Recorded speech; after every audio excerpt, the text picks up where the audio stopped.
கிருஷ்ணகிரி மாவட்டம் போச்சம்பள்ளி அடுத்த வீரமலை கிராமத்திலிருந்து மல்லிக்கல் கிராம வழியாக சுமார் 2 கிலோமீட்டர் தூரத்திற்கு தார் அமைக்கும் பணி நடைபெற்றது.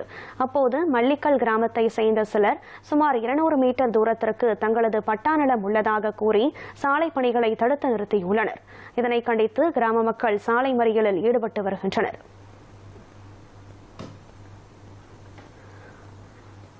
கூடுதல் விவரங்களுடன் இணைகிறார் செய்தியாளர் ரமேஷ்குமார். ரமேஷ்குமார், வணக்கம். அங்கு சாலை மறியலில் மல்லிக்கல்லில் ஈடுபட்டிருக்கக்கூடிய பொதுமக்களினுடைய கோரிக்கைகள் என்ன? விரிவான விவரம். கனகதாரா கிருஷ்ணகிரி மாவட்டம் போச்சம்பள்ளி அடுத்த வீரமலை கிராமத்திலிருந்து மல்லிக்கல் கிராமம் வரை சுமார் 2 கிலோமீட்டர் தூரத்திற்கு உள்ள தார் சாலையை சீரமைக்கும் பணி கடந்த 10 மாதங்களுக்கு முன்பு துவங்கப்பட்டது. இந்நிலையில் மல்லிக்கல் கிராமத்தை சேர்ந்த சிலர் சுமார் 200 மீட்டர் தூரத்திற்கு தங்களது பட்டா நிலம் உள்ளதாக கூறி சாலையை சீரமைக்கும் பணிகளை தடுத்து நிறுத்தியிருக்கிறாங்க. 40 ஆண்டு காலமாக பயன்படுத்தி வந்த பொதுவழிப்பாதை தற்போது தங்களது பட்டா நிலம் என கூறி சாலை சீரமைப்பு பணிகளை தடுத்து நிறுத்தியதால் ஆத்திரமடைந்த கிராம மக்கள் சாலை மறியலில் ஈடுபட்டு வராங்க.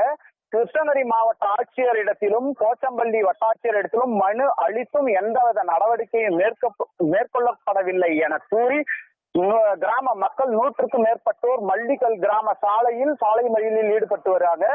இது குறித்து பட்டா நில உரிமையாளர் கூறுகையில் ஏற்கனவே இருந்த சாலை வரை புதுப்பித்துக் கொள்ளட்டும் எனவும் கூடுதலாக இருபுறமும் விரிவுபடுத்த வேண்டாம் என கூறியதால் சாலை மறியலில் ஈடுபட்டு வருகிறார்கள் என தெரிவித்துள்ளார். மாவட்ட நிர்வாகம் உடனடியாக சாலை சீரமைப்பு பணிகளை விரைந்து முடிக்க கோரி 1 மணி நேரத்திற்கு மேலாக சாலை மறியலில் ஈடுபட்டு வருகின்றனர். தகவல் அறிந்து விரைந்து வந்த மாவட்ட துணை கண்காணிப்பாளர் முத்துகிருஷ்ணன் பேச்சுவார்த்தை நடத்தி வருகிறார். இதன் காரணமாக காவேரிப்பட்டினம் போச்சம்பள்ளி சாலையில் போக்குவரத்து பாதிக்கப்பட்டுள்ளது. கனகதாரா, விவரங்களை வழங்கியமைக்கு நன்றி ரமேஷ்குமார்.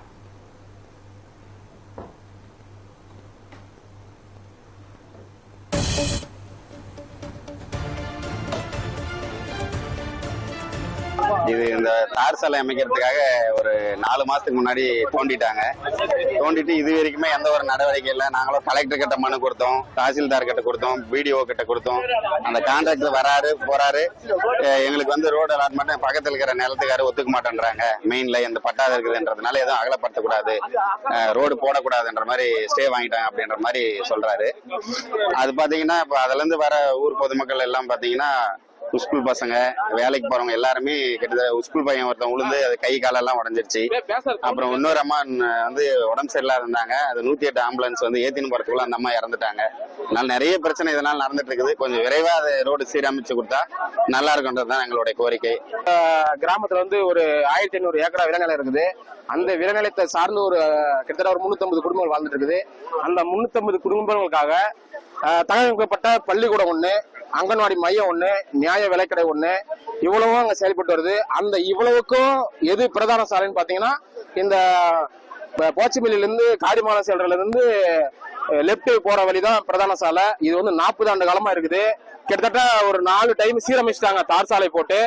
ஆனா இப்ப பாத்தீங்கன்னா கடந்த ஒரு 5 மாசத்துக்கு முன்னாடி சீரமைக்கிறதுக்காக அதை பள்ளம் தோண்டும் போது, அது தூர் வரும்போது, அந்த ஜல்லி எல்லாம் பேக்கும் போது குறிப்பிட்ட பட்டாதாரர்கள் வந்து இந்த மெயின் ரோட்ல இருந்து ஒரு 200 மீட்டர் 300 மீட்டர் தொலைவில் உள்ள பட்டாதாரர்கள் வந்து இது தங்களுக்கு சொந்தமான நிலம் என்றும் இதை வந்து சீரமைக்க கூடாது, இதுல நாங்க வந்து தடை பண்ணுவோம், இதுல வந்து யாரும் போறதுக்கு எந்த உரிமையும் இல்லை, அதனால நாங்க வந்து தடை பண்ணுவோம்னு சொல்லிட்டு ஒழுங்கினமா அவங்க பேசுறதும் இல்லாத அந்த மக்களுக்கு வந்து ரொம்ப உபாதியை பத்திட்டு அது பேத்துட்டது அப்படியே இருக்குது.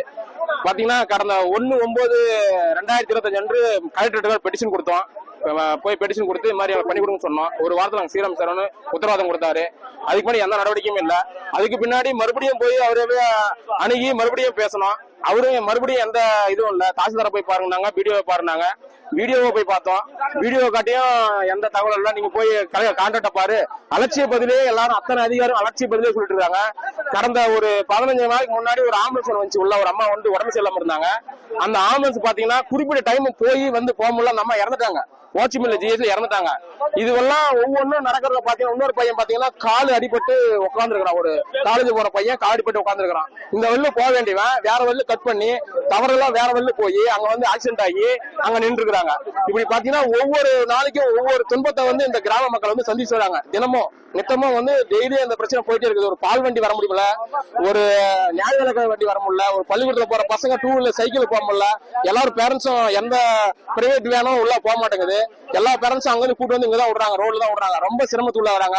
ஒரு வேலைக்கு போறவங்க அந்த ஆன் டைம் போக முடிய மாட்டேங்குது. இதெல்லாம் ஃபாலோ பண்ணி தான் போக முடியுது. அதனால கூடி சீக்கிரம் எங்களோட நோக்கம் வந்து இது யாரையும் துன்புறுத்துறது கிடையாது.